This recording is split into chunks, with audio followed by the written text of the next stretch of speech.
नमस्कार। ज्ञान की पाठशाला में आपका स्वागत है। मैं संजय सुमन। गणित में हमने कल पढ़ा था अध्याय 1 वास्तविक संख्याएं, और उसी में हमने प्रश्नावली 1.1 का पहला क्वेश्चन किया था। आज हम प्रश्नावली 1.1 का दूसरा क्वेश्चन करते हैं। दूसरा क्वेश्चन इस प्रकार है, पूर्णांकों के निम्नलिखित युग्मों का एचसीएफ और एलसीएम ज्ञात करो और जांच करो कि पूर्णांकों का गुणनफल होता है बराबर है एचसीएफ इंटू एलसीएम के। तो इसका हम पहला क्वेश्चन लेते हैं। जैसे आपने पहले पढ़ा है, पहले वाले क्वेश्चन में 3 क्वेश्चन थे, 4 या 3, उसमें से 2 मैंने आपको करा दिए हैं। इस वाले में भी आपके पास 2-3 क्वेश्चन है, 3 में से 2 क्वेश्चन या 1 क्वेश्चन मैं आपको कराऊंगा और बाकी क्वेश्चन आप करेंगे। जो भी समस्या रहती है आप पूछ सकते हैं। तो इसमें क्वेश्चन नंबर 2 है हमारे पास 510 और 92। हमें ज्ञात करना है 510 और 92 का एचसीएफ और एलसीएम। एचसीएफ और एलसीएम ज्ञात करने के साथ ही हमें इसकी जांच भी करनी है कि संख्याएं जो दे रखी है हमें उनका गुणनफल और एचसीएफ एलसीएम का गुणनफल इक्वल है, बराबर है। तो सबसे पहले हम चलते हैं, हमारे जो प्रथम संख्या है वो है 510, हम उसको कह देंगे ए बराबर है 510, और दूसरी संख्या है 92, उसे बी बराबर कह देंगे 92। हम अभाज्य गुणनखंड विधि से दोनों पूर्णांकों का एचसीएफ और एलसीएम ज्ञात करेंगे। तो सर्वप्रथम हम 510 के अभाज्य गुणनखंड करते हैं।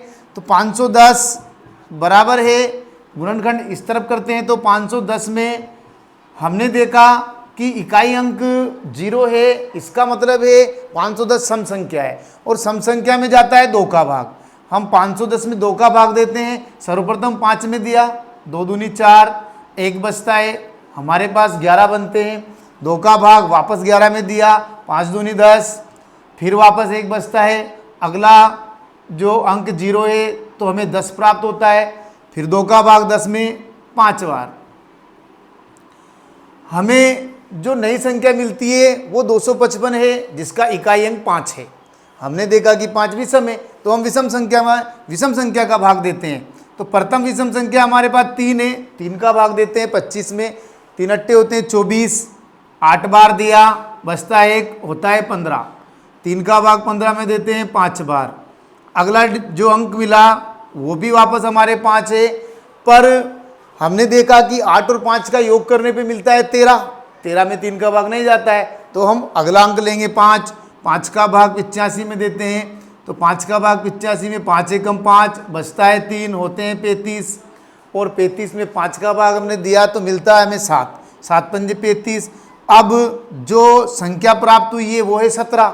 हम जानते हैं कि 17 एक स्वयं अभाज्य संख्या है, तो उसमें किसी का भाग नहीं जाता है, तो हम 17 में 17 का ही भाग दे देंगे। 17 का भाग 17 में दिया हमने 1 बार। 510 के अभाज्य गुणनखंड मिलते हैं हमें 2 गुणा 3 गुणा 5 और गुणा 17। इसी प्रकार हम 92 हैं, उसका भी क्या करते हैं, गुणनखंड कर लेते हैं। 92 का गुणनखंड करने के लिए हमने देखा कि इकाई अंक 2 है, 2 सम संख्या है, तो सम संख्या में हम 2 का भाग देते हैं। 2 का भाग हमने दिया 9 में, 4 दूनी 8, 1 शेष बचता है, हमें 12 मिलता है। 12 में हमने 2 का भाग लगाया तो 6 बार जाता है। अगली जो संख्या हमें मिलती है वो है हमारे पास 46, 46। 46 में इकाई अंक वापस 6, फिर हम 2 का भाग दे देंगे। 2 का भाग हमने दिया, 2 दूनी 4, 3 दूनी 6। अब हमें जो संख्या मिलती है वो है 23, और 23 स्वयं में एक अभाज्य संख्या है जिसमें स्वयं का ही भाग जाता है, तो हम 23 में 23 का भाग देते हैं 1 बार।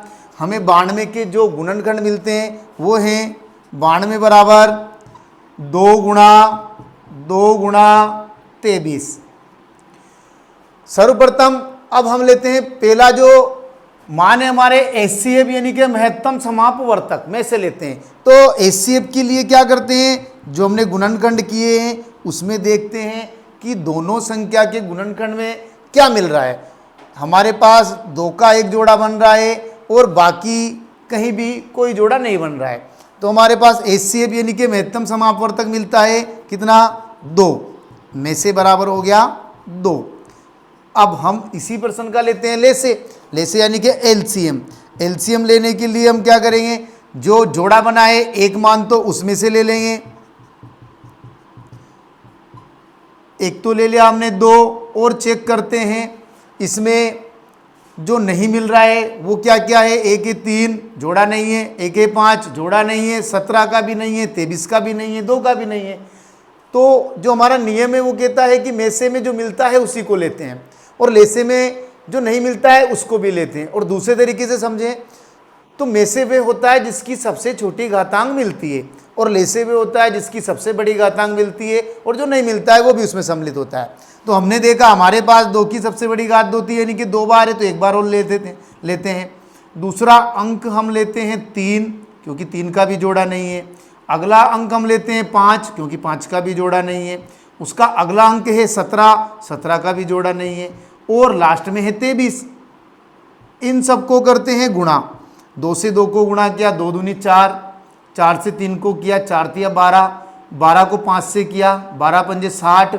अब साइड में करके देख लेते हैं, यानी कि 60 को हम करते हैं कितने से, 17 से, 0 7 छंग 42, हासिल के लगे 4, 6 और 4 10, 1020। 1020 को हम करते हैं 23 से, 23 से जब गुणा किया तो 0, 23 दूनी होते हैं 46, हासिल के लगते हैं 4, और 23 से कम होता है 23, यानी कि हमें लेसे LCM मिलता है 23,460। हमारे जो लेसे हुआ है वो है 23,460, यानी कि हमें 510 और 92 के अभाज्य गुणनखंड द्वारा में से मिलता है 2, और लेसे मिलता है 23,460। अब आगे प्रश्न जारी रहेगा, इसमें हम ज्ञात करेंगे पूर्णांकों का गुणनफल और LCM और HCF की जांच। आप इसका स्क्रीनशॉट ले सकते हैं। अब हम इस क्वेश्चन में करते हैं इसकी सत्यता की जांच कि ये जो क्वेश्चन हमने किया है उसमें LCM और HCF सही है या गलत है। इसकी जांच करने के लिए क्वेश्चन में ही आपको उसको सोल्व करने का तरीका भी दिया है कि जांच आप किस प्रकार करें। जांच करने के लिए आपको करना है पूर्णांकों का गुणनफल। पूर्णांक आपके A और B है, आप चाहो तो प्रथम संख्या द्वितीय संख्या लिख सकते हो, चाहो तो A और B लिख सकते हो। तो हम करते हैं यहाँ पर इसके सत्यता की जांच। सत्यता की जांच के लिए मैंने आपको बताया है कि प्रश्न में ही आपको इसका सूत्र दिया गया है। पूर्णांक हमारे पास A और B है। मैंने कहा है पर पहले कि A बराबर 510 है, A इंटू B बराबर 92 है, बराबर होता है HCF और गुणा में LCM। हमने देखा कि A का मान 510 है, 510 दे दिया, गुणा B का मान 92 है, बराबर में HCF मेरे पास आया था में से 2 हमने में से ले लिया, इंटू LCM आया था हमारे 23,460। अब चेक ये करना है कि 510 और 92 का जो गुणनफल है वो 2 और 23,460 का गुणनफल जो मिलता है दोनों कैसे होना चाहिए, बराबर होना चाहिए। यदि बराबर आते हैं तो हम कह देंगे हमारी जांच सही है, और हमने जो आंसर निकाला वो भी सही है। तो इसको पहले हम इन दोनों को गुणा कर लेते हैं, 510 और 92 को। 2 एकम 2, 5 दूनी 10, 0 9 एकम 9, 9 पंजे होते हैं 45, 0 2 9 6 4, 46,920। यहाँ लिख देते हैं हम 46,920। हमने 2 से 23,460 को भी गुणा करना है। 2 से गुणा किया 0 को मिलता है 0, 2 से गुणा किया 6 को, 6 दूनी होते हैं 12, हासिल लगता है 1, 4 दूनी 8 और 1 9, 3 दूनी 6 और 2 दूनी 4। हमने सत्यता की जांच की और जांच में हमें दोनों साइड में क्या मिला, 46,920, 46,920। इससे पता लगता है कि जो हमने HCF और LCM ज्ञात किया है वो बिल्कुल करेक्ट है। हम लिख देते हैं जांच सही है या सत्य है।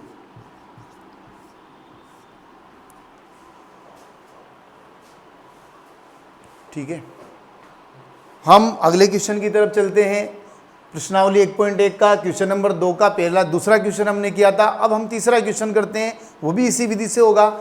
हमने देखा कि हमारे पास प्रथम संख्या 336 है, तो हम 336 को कह देंगे a बराबर है 336, और दूसरी संख्या हमारे पास 54 है तो उसको कह देंगे b बराबर 54। अब 336 और 54 के हम अभाज्य गुणनखंड करते हैं, तो 336 के अभाज्य गुणनखंड के लिए हम जैसा पिछले क्वेश्चन में किया सेम वही तरीका लगाएंगे और 336 के अभाज्य गुणनखंड करेंगे। 336 में हमारे प्रथम अंक जो इकाई अंक है वो 6 है, 6 सम संख्या होती है और हम सम संख्या में 2 का भाग देते हैं। 2 का भाग देने के लिए 3 में दिया, 2 एकम 2, शेष बचता है 1, हमें मिलता है 13। अब हम 13 में 2 का भाग देंगे, 13 में 2 का भाग दिया तो 2 के बायडे में 13 नहीं है पर 12 है, तो 6 दूनी होता है 12, 1 शेष बचता है। अगली जो संख्या मिली वो है 16, 2 का भाग हम 16 में देते हैं 8 बार।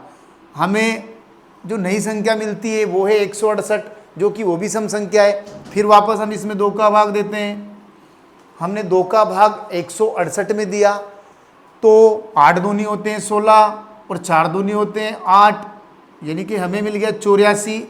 84 में फिर वापस हम कंटिन्यू 2 का भाग देंगे, 2 का भाग 84 में हमने दिया, 4 दूनी 8 और 2 दूनी 4, 42 हमें मिलता है। वापस हम 42 में 2 का भाग देंगे, 2 का भाग 42 में हमने दिया, 2 दूनी 4, 2 एकम 2। अब जो हमें संख्या मिली वो मिलती है 21, और 21 में इकाई अंक हमारे पास 1 है, इसलिए ये है विषम संख्या। और विषम संख्या में हम भाग देते हैं 3 का। हमने 21 में 3 का भाग दिया, 3 सत्ते होते हैं 21, 7 बार। जब 7 मिला तो 7 स्वयं में एक अभाज्य संख्या है, इसलिए 7 में केवल हम 7 का भाग देंगे। 7 का भाग 7 में लगाया एक बार। 336 के जो अभाज्य गुणनखंड हुए उसमें हमें मिलता है 2 की घात 1 2 3 4, 2 की घात 4 गुणा 3 की घात 1 और गुणा 7 की घात 1। जो अगली संख्या हमारे 54 है, हम 54 का भी गुणनखंड करके देखते हैं। 54 के हमने अभाज्य गुणनखंड किए। 54 आपके सम संख्या है, 2 का भाग दिया 54 में। जब 2 का भाग दिया तो 2 दूनी होते हैं 4, शेषफल बचता है 1, अगली संख्या बनती है 14, और 2 का भाग 14 में जाता है हमारे पास 7 बार, 7 दूनी होते हैं 14। जो नई संख्या मिलती है वो हमारे पास 27 है, और 27 स्वयं में एक विषम संख्या है। विषम संख्या में भाग देंगे हम 3 का। 3 का जब भाग 27 में दिया तो 3 नाम होते हैं 27, 9 बार दिया। 9 में फिर वापस हम 3 का भाग देते हैं, 3 तिया होते हैं 9, और लास्ट में 3 बचता है, 3 एकम 3। 54 के जो हमें गुणनखंड मिलते हैं अभाज्य गुणनखंड वो इस प्रकार हैं: 2 की घातांक 1, 3 की घातांक 3। अब हम इन दोनों पूर्णांकों का लेते हैं एचसीएफ। एचसीएफ यानी कि महत्तम समापवर्तक या मेसे। मेसे लेने के लिए मैंने आपको बताया है पिछले क्वेश्चन में भी, मेसे में जो मिलता है उसकी छोटी वाली घात लेते हैं। यहाँ 2 मैच हो रहा है और इसकी छोटी घात है 2 की घात 1। हाँ, हमारे पास एक और जोड़ा मिल रहा है वो है 3, और 3 की भी छोटी घात है हमारे पास 1। 7 यहाँ नहीं मिल रहा है, इसलिए हम 7 को नहीं लेंगे। हमें मिलता है 3 दूनी 6, यानी कि हमारे पास 336 और 54 का जो महत्तम समापवर्तक मिला वो है 6। अब हम लेते हैं एलसीएम। एलसीएम का मतलब होता है लघुत्तम समापवर्तक, यानी कि लेसे। लेसे लेने के लिए हम क्या करेंगे, हम जो मिल रहा है उसकी बड़ी घात लेंगे। तो यहाँ 2 मैच हो रहा है और 2 का एक जोड़ा बन रहा है, तो 2 की बड़ी घात है हमारे पास 4। हम लेते हैं 2 की घात 4 गुणा में, यहाँ 3 भी मिल रहा है, 3 की बड़ी घात है हमारे पास 3, हम 3 की घात 3 ले लेते हैं। और जो नहीं मिल रहा है वो है 7, 7 को भी हम ले लेते हैं और इसको सोल्व करते हैं। 2 को हमने 4 बार गुणा किया तो होता है 2 दूनी 4, 4 दूनी 8, 8 दूनी 16। इंटू में गुणा 3 की घात है 3, और 3 को 3 बार गुणा करते हैं तो 3 तिया 9 और 9 तिया होता है 27, और गुणा में है 7। अब जो मिलता है उन सबको गुणा कर लेते हैं, यानी कि 16 को और 27 को और 7 को। 16 और 27 को गुणा किया तो 27 गुणा में 16, 7 छंग 42, हासिल लगे 4, 6 दूनी 12, 12 और 4 16, और 7 एकम 7 और 2 एकम 2, हमें मिलता है 2, 7 6 13 के 3, 3 और 1 432। 432 को हम गुणा करते हैं 7 से, 7 से गुणा किया तो 7 दूनी होते हैं 14, हासिल 1, 7 या 21, 21 और 1 22 के 2, हासिल लगते हैं 2, 7 चौक 28 और 2 होते हैं 30। हमें जो लेसे मिलता है वो है हमारे पास 3024। हमने 336 और 54 का अभाज्य गुणनखंड विधि से लेसे और मेसे ज्ञात कर लिया है। अब हम आगे सवाल को बढ़ाते हैं और अब इसकी जो सत्यता की है वो जांच करते हैं। जांच करने के पहले आप इसका स्क्रीनशॉट ले लें। इसकी सत्यता की जांच करते हैं। सत्यता की जांच के लिए हमने पहले वाले क्वेश्चन में सूत्र लिखा था, प्रथम पूर्णांक a गुणा दूसरा पूर्णांक b बराबर होता है HCF गुणा में LCM, HCF और गुणा में LCM। हम इसकी सत्यता की जांच करते हैं। तो जांच के लिए हमने सूत्र लिखा a इंटू बी, जो प्रथम संख्या थी वो थी हमारी 336 गुणा दूसरी संख्या थी वो थी हमारी 54 और हमें इसका HCF मिलता है 6 और LCM मिलता है 3024। जांच करने का तरीका जो पहले वाले क्वेश्चन का था इसमें भी वही है, सेम टू सेम, क्योंकि क्वेश्चन वही है नंबर 2 और उसी का हम तीसरा क्वेश्चन कर रहे हैं। तो 336 को हम गुणा करते हैं 54 से, साइड में इधर रफ में करते हैं कि 336 गुणा किया 54 से, 54 से जब गुणा किया तो 4 चंग होते हैं 24, हासिल लगते हैं 2, 4 तिया 12 2 14, हासिल लगता है 1, 4 तिया 12 और 1 13, गुणा 5 से किया 5 छंग 30, हासिल के लगते हैं 3, 5 तिया 15 और 3 18, हासिल लगता है 1, 5 तिया 15 और 1 16। इसको प्लस करते हैं तो 4, 4 8 3 11 का 1, हासिल लगता है 1, 6 7 1 8 और 1 18,144।